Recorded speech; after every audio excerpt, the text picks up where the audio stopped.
In 2008, a French filmmaker named Pascal Laugier made a film so brutal that festival audiences walked out. Critics called it torture porn. Studios refused to distribute it. Laugier himself said he didn't know if he had made something beautiful or something evil. What they didn't tell you, what nobody tells you, is that Martyrs is not a horror film. It is a film about the search for God. And it is the most honest film ever made about what that search costs. To understand Martyrs, you need to understand where it came from.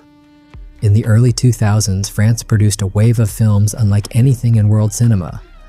Haute tension, à l'intérieur, frontiers, films of savage, unrelenting violence that made American horror look like a bedtime story.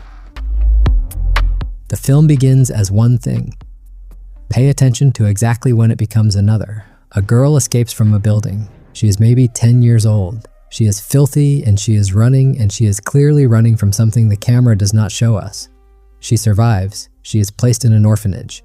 She does not speak about what happened. She barely speaks at all. Her name is Lucy. In the orphanage, she meets Anna. Anna becomes the only person Lucy trusts, the only person Lucy allows inside whatever remains of her after the building.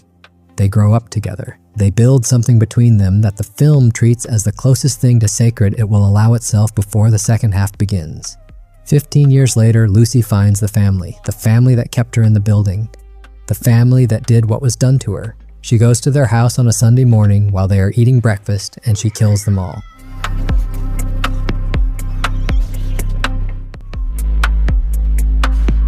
She calls Anna. Anna comes. And here's the first place the film shows you it is doing something different from every revenge thriller you have seen. Lucy is not relieved. She is not free. She has done the thing that revenge films promise will restore you. She has found the people. She has made them pay. And she is more destroyed than before. The violence did not close the wound. The violence was never going to close the wound, because the wound is not the kind that closes. Lucy was not traumatized by what they did to her body. She was traumatized by what they made her watch. And you cannot kill what you saw. You can only carry it or be destroyed by it. Before we go further, a word about how this film was made. Every wound in Martyrs is practical. Every scar, every moment of physical extremity. There is no CGI safety net, no digital removal of consequence. The makeup and prosthetics team built the damage by hand, applied it to real bodies, and let the camera record what the eye would actually see.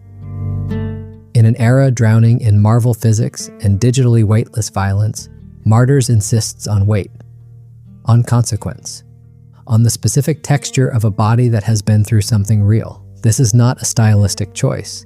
It is the film's argument. The body must be real because what happens to it must be real. Because if it is not real, it cannot ask the question the second half of this film is built around. This is where the film stops being a horror film and becomes something else entirely.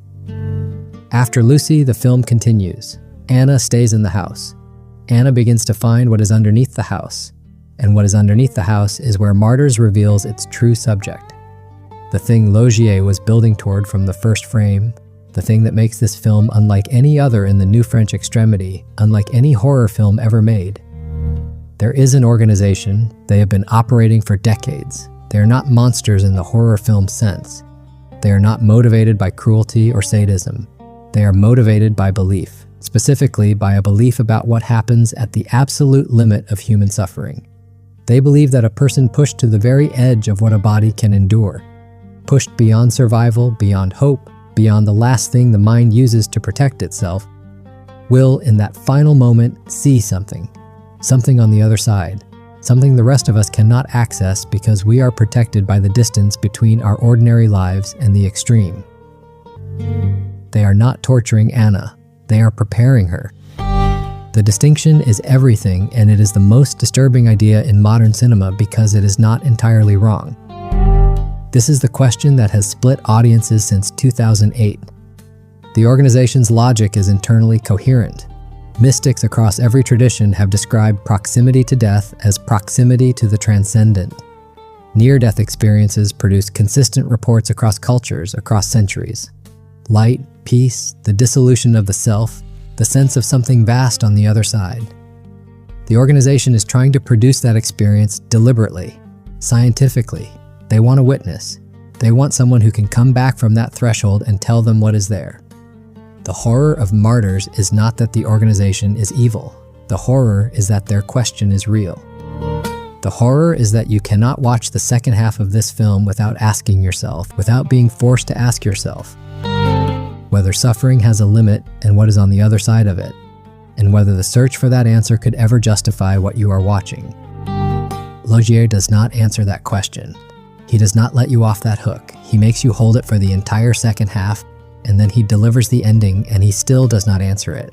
And that is precisely why the film has been debated for 17 years and will be debated for 17 more. Here is what the title actually means. Most people never look it up. The word martyr comes from the Greek. It means witness, not victim, not sufferer, not sacrifice, witness. A martyr is someone who sees something, who is present for a truth that others cannot access, and whose testimony is considered authoritative precisely because of what it cost them to obtain it. The early Christian martyrs were not celebrated because they suffered. They were celebrated because they saw something at the moment of death that changed the people who witnessed their witnessing. Laugier chose the title with full knowledge of this etymology. Anna is not being made into a victim. She is being made into a witness. The organization needs her to see what is on the other side, needs her testimony, and they believe the only path to that testimony is through the extreme, through the body pushed beyond its limit, through the specific quality of suffering that strips away everything the self uses to shield itself from the ultimate question. Here is what I believe Anna saw. Hold this while you watch the ending. It changes everything. The organization has had other subjects before Anna. None of them survived the full procedure. None of them could speak coherently about what they saw. Anna is different. She has been caring for Lucy, absorbing Lucy's terror and grief for 15 years. She has been living adjacent to the extreme for 15 years. She has been, in a sense, being prepared without knowing it. What Anna sees at the end is not a revelation given to her by the procedure. It is a revelation she was always going to see. The procedure only removed the last thing standing between her and it. That last thing was hope, and the moment hope is gone, the moment a person accepts completely that there is no rescue coming, something opens. Anna does not whisper what she saw because it can be described. She whispers it because description is the wrong instrument for it. The whisper is the sound of language failing at the border, of something language was not built to contain. This is the most debated ending in modern cinema. Here is why.